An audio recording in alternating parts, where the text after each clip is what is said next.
Assalamualaikum warahmatullahi wabarakatuh. Dalam perjalanan sejarah pemikiran Islam, muncul berbagai aliran yang mencoba menafsirkan agama dengan pendekatan yang berbeda-beda. Salah satunya adalah al-aqlaniyah atau biasa disebut dengan rasionalisme, yakni paham yang lebih menekankan akal sebagai tolak ukur kebenaran, bahkan terkadang mendahulukannya atas wahyu. Adapun secara istilah, al-aqlaniyah ialah sebuah kecenderungan pemikiran yang menjadikan akal sebagai ukuran utama dalam memahami kebenaran. Seringkali mendahulukan akal daripada wahyu ketika keduanya tampak bertentangan. Dalam Islam, akal dan wahyu memiliki kedudukan yang harmonis, yang mana akal adalah anugerah yang Allah berikan yang mana dapat membedakan manusia dengan makhluk yang lain. Dan dengannya manusia bisa memahami perintah Allah, memikirkan tanda-tanda kekuasaannya, dan menimbang manfaat serta mudarat. Sedangkan wahyu adalah petunjuk Allah yang sempurna dan tidak mungkin salah, dan juga menjadi sumber kebenaran utama. Adapun dalil-dalilnya, yang pertama yakni Allah memuji orang-orang yang berakal dalam Al-Quran.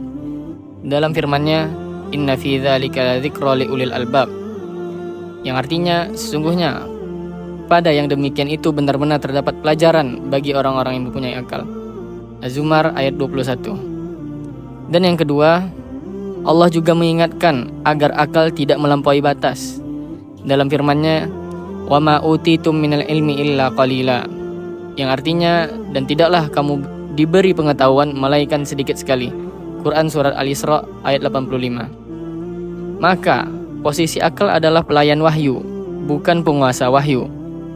Akal juga membantu memahami wahyu, akan tapi tidak boleh menolak wahyu karena hanya dianggap tidak masuk akal.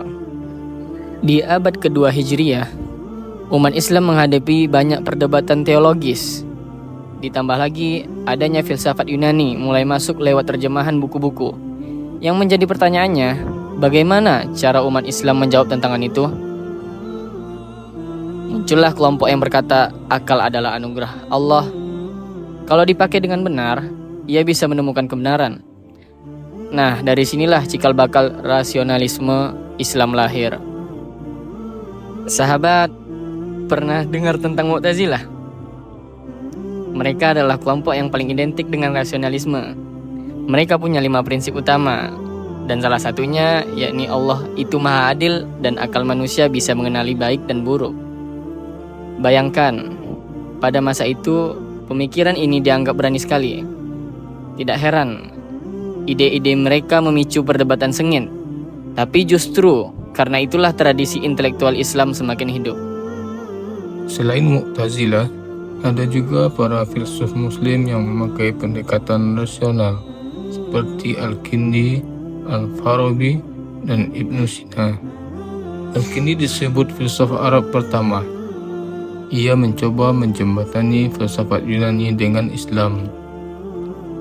Kemudian Al-Farabi dijuluki guru kedua setelah Aristoteles. Ia menulis banyak tentang logika, politik, dan etika. Kemudian yang tidak asing lagi yaitu Ibnu Sina. Ia terkenal dengan bukunya Al-Qanun fit Tibb, buku kedokteran yang jadi rujukan di Eropa berabad-abad lamanya. Yang menjadi pertanyaannya, apakah yang mereka lakukan itu sudah benar? Tentu saja, tidak semua orang sepakat. Imam Al-Ghazali termasuk yang keras mengkritik para filsuf. Dalam bukunya Tahafud Al-Falasifah, beliau menegaskan, kalau akal dibiarkan liar tanpa tuntunan wahyu, ia bisa menjerumuskan manusia. Tapi menariknya, Al-Ghazali tidak menolak akal. Beliau hanya mengingatkan, akal dan wahyu harus berjalan bersama, seperti dua sayap burung. Kalau salah satunya patah, maka manusia akan kehilangan arah. Kalau kita lihat lebih luas, perdebatan tentang rasionalisme ternyata punya dampak besar.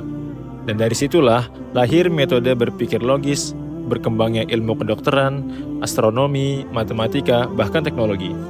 kitab-kitab para ulama muslim diterjemahkan ke dalam bahasa Latin dan ikut melahirkan masa Renaissance di Eropa. Jadi, bisa dibilang peradaban barat pun ikut berutang pada pemikiran Islam yang rasional. Nah, apa yang bisa kita ambil dari sini? Bahwasanya akal adalah nikmat Allah Ta'ala yang luar biasa. Ia bisa membantu kita mencari ilmu, menyelesaikan masalah, bahkan memperkuat iman asal tetap dalam bimbingan wahyu. Jadi, seorang muslim seharusnya tidak anti ilmu modern.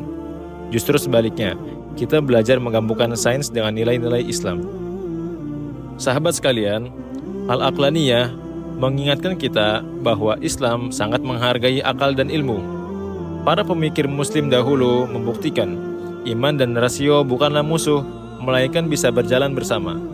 Semoga kita pun bisa meneladani mereka dalam berpikir kritis, cinta ilmu, tetapi tetap berpegang teguh pada iman dan akhlak. Wassalamualaikum warahmatullahi wabarakatuh.